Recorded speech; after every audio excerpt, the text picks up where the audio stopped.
সংকটাপন্ন অবস্থায় গত 10 দিন যাবৎ রাজধানীর এভারকেয়ার হাসপাতালে ভর্তি রয়েছেন বিএনপির চেয়ারপারসন ও সাবেক প্রধানমন্ত্রী বেগম খালেদা জিয়া। মূলত 23 নভেম্বর হৃৎপিণ্ডজনিত কারণে রাজধানীর এভারকেয়ার হাসপাতালে তিনি ভর্তি হয়েছিলেন এবং অবস্থার অবনতি হলে গত 24 নভেম্বর তাকে কিন্তু সিসিইউতে নেওয়া হয়েছিল। তার পরপরই বিএনপি চেয়ারপারসন বেগম খালেদা জিয়ার শারীরিক অবস্থায় কিন্তু আরও অবনতি হয়েছিল। রাজধানীর এভারকেয়ার হাসপাতালে তার চিকিৎসাধীন অবস্থায় কিন্তু এখনও রয়েছেন এবং উন্নত চিকিৎসার জন্য বিদেশি ডাক্তারের সহায়তা কিন্তু তিনি নিচ্ছেন। আজও কিন্তু যুক্তরাষ্ট্র থেকে বিশেষ চিকিৎসকের দল কিন্তু রাজধানীর এভারকেয়ার হাসপাতালে এসে পৌঁছেছেন এবং বিএনপি চেয়ারপারসন বেগম খালেদা জিয়ার শারীরিক সুস্থতায় সব ধরনের কার্যক্রম কিন্তু তারা করছেন। আমরা দেখছি রাজধানীর এভারকেয়ার হাসপাতালের সামনে আইনশৃঙ্খলা বাহিনী কিন্তু সতর্ক অবস্থায় রয়েছেন। মূলত কিছুদিন আগে প্রধান উপদেষ্টা অর্থাৎ অধ্যাপক মোহাম্মদ ইউনুস তিনি কিন্তু বিএনপি চেয়ারপারসন বেগম খালেদা জিয়াকে অতি গুরুত্বপূর্ণ ব্যক্তি হিসেবে ঘোষণা করেছিলেন এবং তার পরপরই রাজধানীর এভারকেয়ার হাসপাতালে অতিরিক্ত আইনশৃঙ্খলা বাহিনী মোতায়েন করা হয়েছিল।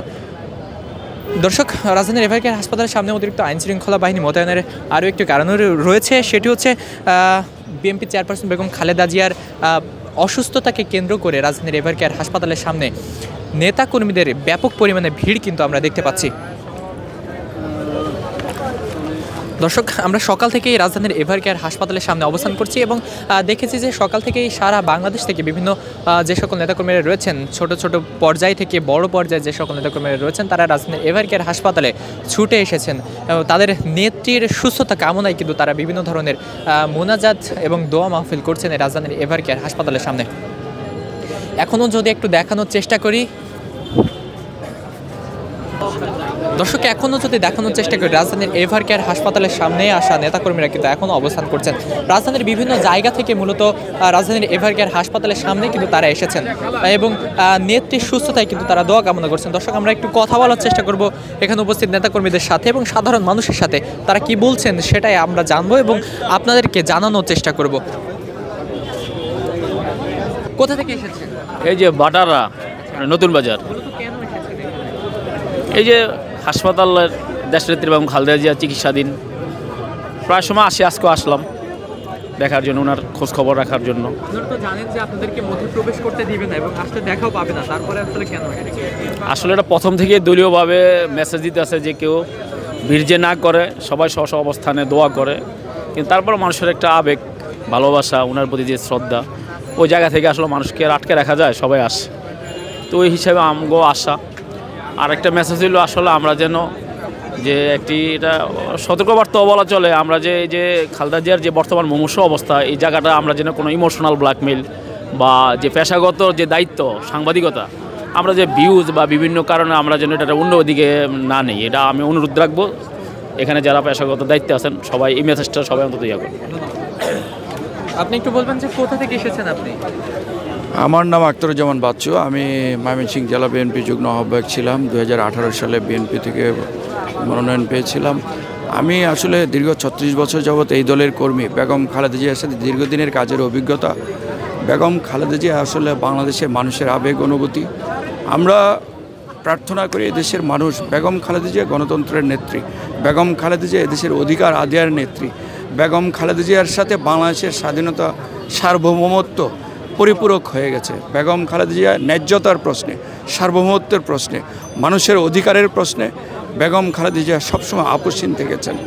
আমরা প্রার্থনা করি উনি যে সংকটাপন্ন অবস্থায় আছেন, আল্লাহ পাক বাংলাদেশের কোটি কোটি মানুষ, বাংলাদেশের বাইরেও যারা গণতন্ত্রকামী মানুষ আছেন, যারা স্বাধীনতাকামী মানুষ আছেন, যারা মানবতা প্রেমিক আছেন, সবাই বেগম খালেদা জিয়ার জন্য প্রার্থনা করছেন। আমরা আল্লাহ পাকের কাছে প্রার্থনা করি, হে মহান রাব্বুল আলামিন, আপনারা এই মুসলিম নেতৃত্বকে ফিরিয়ে দিন আমাদের মাঝে। এদেশের মানুষের গণতন্ত্রের রক্ষায়, এদেশের মানুষের এই যে গণতান্ত্রিক রূপান্তরের এই সময়ে বেগম খালেদা জিয়া খুব দরকার। বেগম খালেদা জিয়া কখনো নিজের কথা চিন্তা করেন নাই, নিজের জীবনের কথা চিন্তা করেন নাই। বেগম খালেদা জিয়া এদেশের মানুষের চিন্তা করেছেন। বেগম খালেদা জিয়া চিন্তা করেছেন এদেশের গণতন্ত্রের কথা। বেগম খালেদা জিয়া যে কারাগারটিতে ঢুকেছিলেন, সেই কারাগারটিতে ওনাকে মানুষ বিশ্বাস করে স্লো পয়জনিং করা হয়েছে।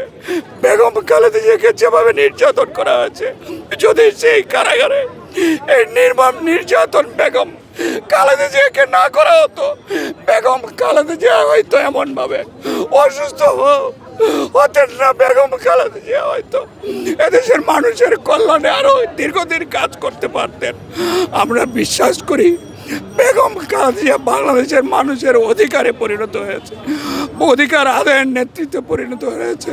বেগম খালেদা জিয়া যতদিন বাঁচবেন আমরা বিশ্বাস করি উনি পরিপূর্ণ সুস্থ হয়ে না বাঁচলেও বেগম খালেদা জিয়া বাংলাদেশের মানুষের অধিকার আদায়ের প্রতীক হিসাবে সকল দলের সকল পথের মানুষের উনি ঐক্যের প্রতীক, মূর্ত প্রতীকে পরিণত হয়েছেন। উনি যে কোনো দল মতের মানুষকে ডাকবেন। দর্শক যেমনটি দেখছেন যে বাংলাদেশের বিভিন্ন প্রান্ত থেকে নেতাকর্মীরা এবং সাধারণ মানুষ কিন্তু ছুটে এসেছেন রাজধানীর এভারকেয়ার হাসপাতালের উদ্দেশ্যে, এবং এই রাজধানীর এভারকেয়ার হাসপাতালের সামনে দাঁড়িয়ে তারা কিন্তু বেগম খালেদা জিয়ার কথা স্মরণ করে, পূর্বের কথা স্মরণ করে তারা কিন্তু আবেগে আপ্লুত হয়ে কান্না করছেন। দর্শক, এই ছিল রাজধানীর এভারকেয়ার হাসপাতাল থেকে সর্বশেষ। পরবর্তীতে আবারও যুক্ত হব নতুন কোনো আপডেটে।